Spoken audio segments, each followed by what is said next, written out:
परमेश्वर के बड़े नाम की महिमा हो। फिर से आने वाला प्रभु यीशु मसीह के मधुर और श्रेष्ठ नाम से सबको जय मसीह की। फिर से एक दिन और सुबह ये प्रभात मनन के साथ आने के लिए परमेश्वर ने एक अवसर हमारे जीवन में दिया है, इसलिए मैं परमेश्वर को बहुत बहुत धन्यवाद देता हूँ। पिछले दिनों हम निर्गमन की किताब 7 अध्याय से कुछ पृष्ठभूमि के हिसाब से कुछ बातें हमने देखा था। आज हम उसका एक एक पद के अंदर जाके परमेश्वर हमसे क्या कहना चाहता है उसी के बारे में थोड़ा देखें। आज हम उसका पहला और दूसरा पद में हम देख सकता है कि the reaffirmation of the work of Moses and Aron.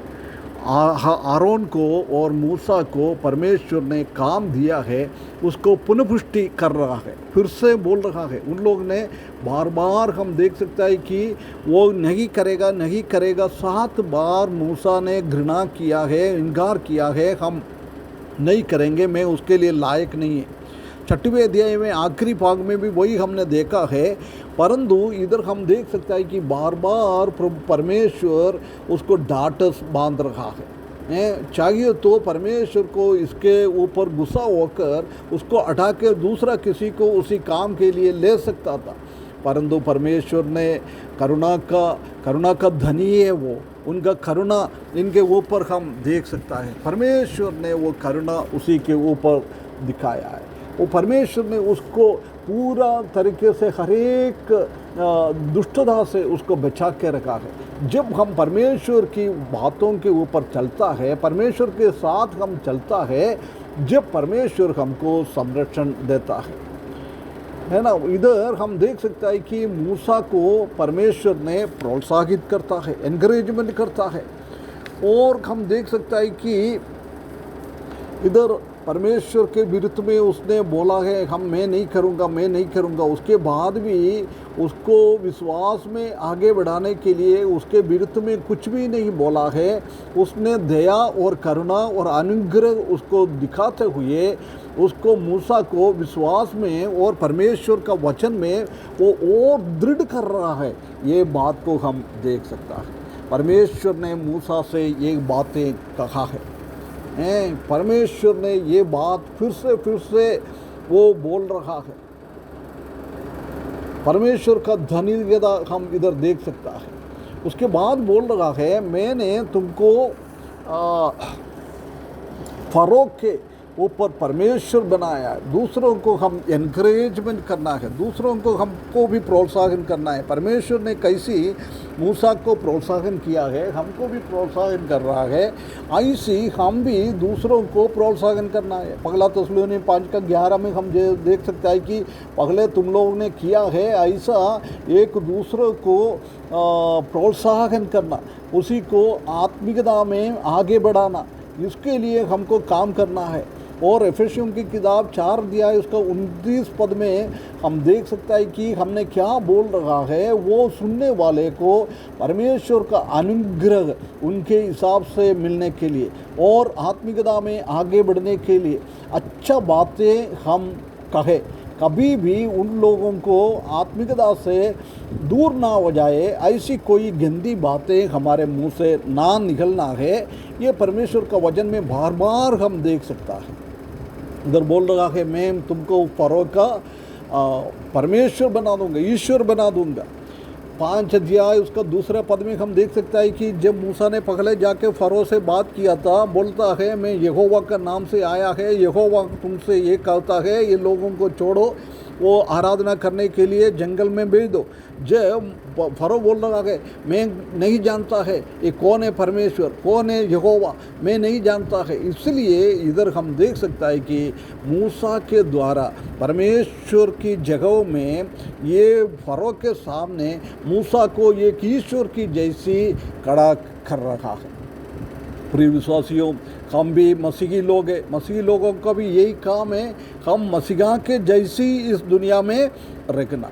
आजकल मसीहा स्वर्ग में है, इस दुनिया में स्वर्ग है नहीं है। इसलिए परमेश्वर प्रभु यीशु मसीह इस दुनिया में कैसे काम करता है, उनका हाथ कैसे काम करता है, ऐसी हमारा हाथ प्रभु का हाथ का जगह में, हमारा आंग प्रभु का आंग के जगह में, हमारा पाँव प्रभु का आंग के जगह में हमको काम करके आगे बढ़ाना है, ये परमेश्वर चाहता है। इसलिए दूसरा कोरिन्थियों 3 अध्याय उसका दूसरा और तीसरा पद में पौलुस कोरिन्थियों विश्वासियों को बोल रहा है, तुम्हारा हृदय में ये सब बातें लिख के रखा हुआ है, इसलिए तुमको देख के एक पेपर की जैसी, एक पत्र जैसी तुमको बनना है, तुमको बनना है। तुम्हारा एक पत्र से खबर हमको मिलता है, अखबार से हमको खबर मिलता है, ऐसी तुमको देख के पूरा परमेश्वर का खबर मिलना चाहिए। ये सिर्फ पत्र में नहीं लिखा है, अभी हमारा हृदय के अंदर लिखा है, इसलिए ये हम दूसरों को प्रकट करके आगे बढ़ाना है, परमेश्वर ये चाहता है। उसके बाद इसी से हम ये समझ सकता है कि जब परमेश्वर के साथ हम चलता है, जब शत्रु हमारे विरुद्ध हमसे भय ओकते हुए, हमसे डरते हुए वो निकलेगा। हम जानते हैं कि परमेश्वर के वचन में मूसा को बोल रहा है, मूसा तुम डरने का जरूर नहीं है, तुमको देख के फरो अभी डरेगा, डरते हुए तुमको वापस तुम्हारा लोगों को भेजेगा। कितना एक अच्छी बात है।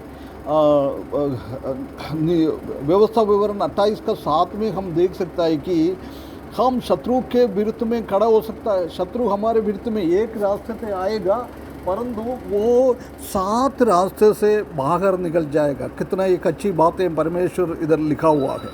और बोलता है तुम शत्रु के सामने खड़ा हो जाओ, वो तलवार से उसको मार डाल सकता है। 5 आदमी 100 लोगों के ऊपर कब्जा कर सकता है, और 100 लोग 10,000 लोगों के ऊपर उसी को डरा सकता है, उसी के ऊपर जय प्राप्त कर सकता है। ऐसी बार बार परमेश्वर का वचन में हम देख सकता है। कितना एक बहुत बड़ी बात परमेश्वर ने इधर लिखा हुआ है। हम शत्रु के ऊपर हम कर सकता है, क्योंकि परमेश्वर हमारा रिफ्यूज है, परमेश्वर हमको संभालता है, परमेश्वर का कवच हमारे ऊपर है। कितना एक बहुत बड़ी बात है।